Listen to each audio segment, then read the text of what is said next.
Dubai war situation ఎట్లున్నప్పటికీ, దుబాయ్‌లో కొన్ని మేలు జరిగాయన్నమాట. దుబాయ్ అంటే కాస్ట్‌లీయెస్ట్ అకామిడేషన్ ఉన్నటువంటి ప్రాంతం.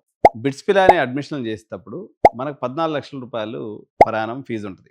కానీ వాళ్ళు హాస్టల్ మీద స్కాలర్‌షిప్ ఇస్తున్నారు కాబట్టి వాళ్ళ హాస్టల్స్ అన్నీ ఫుల్ అయిపోయినాయి, అది వేరే విషయం గానీ, బిట్స్ పిలానిలో చదవాలనుకుంటే ఇప్పుడు కేవలం 56,00,000 ఫీజు పెట్టుకున్నట్లయితే బయట నెలకి 10,000కి, 20,000 కూడా అకామిడేషన్ దొరికిపోతుంది. రూముల గురించి టెన్షన్ పడాల్సిన అవసరం లేదు. సార్ క్యాంపస్ లోపలైతే మా వాళ్ళకి సేఫ్టీ ఉంటది. క్యాంపస్ బయట దుబాయ్ మొత్తం సెంట్రల్ జైలు లెక్కే. క్యాంపస్ లోపల ఒక రకంగా, బయట ఒక రకంగా, ఇంకో రూముల్లో ఇంకో రకంగా తాగి, తిని చేయడానికి ఏం ఉండదాడ. కాబట్టి మీరు బయట చాలా ఫ్రీగా రూమ్స్ దొరుకుతున్నాయి.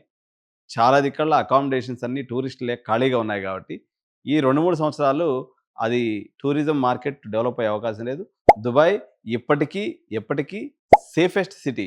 దీంట్లో ఎటువంటి అనుమానం లేదు. వార్ జరిగినా ఇంత పెద్ద వార్‌లో కూడా ఎవరు అక్కడ చనిపోలేదు. కేవలం 2, 3 మనుషులు చనిపోయారు. అది కూడా అబుదాబి అక్కడ ఇక్కడ చనిపోయారు తప్ప. దుబాయ్ ఇప్పటికి కూడా సేఫ్‌గానే ఉంది. బిట్స్ పిలానీలో చేరాలనుకున్నటువంటి విద్యార్థులు కేవలం ₹56,00,000 కాలేజ్ ఫీజు. అందులో మీకేదన్నా ఈ మంచి పర్సెంటేజ్‌లు ఉన్నట్లయితే 50,00,000లో కూడా అయిపోతుంది. ఇంకొక 20, 30 లక్షలు అంటే అదే 75,00,000కి మీరు కాలేజ్ హాస్టల్ లెక్కేసుకొని ₹1,00,00,000 అని భయపడొద్దు. 70, 75 లక్షలు ఉంటే కంఫర్టబుల్‌గా బిట్స్ పిలానీలో చదువుకోవచ్చు. సో, మేము సౌత్ ఇండియా మొత్తానికి బిట్స్ పిలానీ అడ్మిషన్ ఫెసిలిటేటర్స్.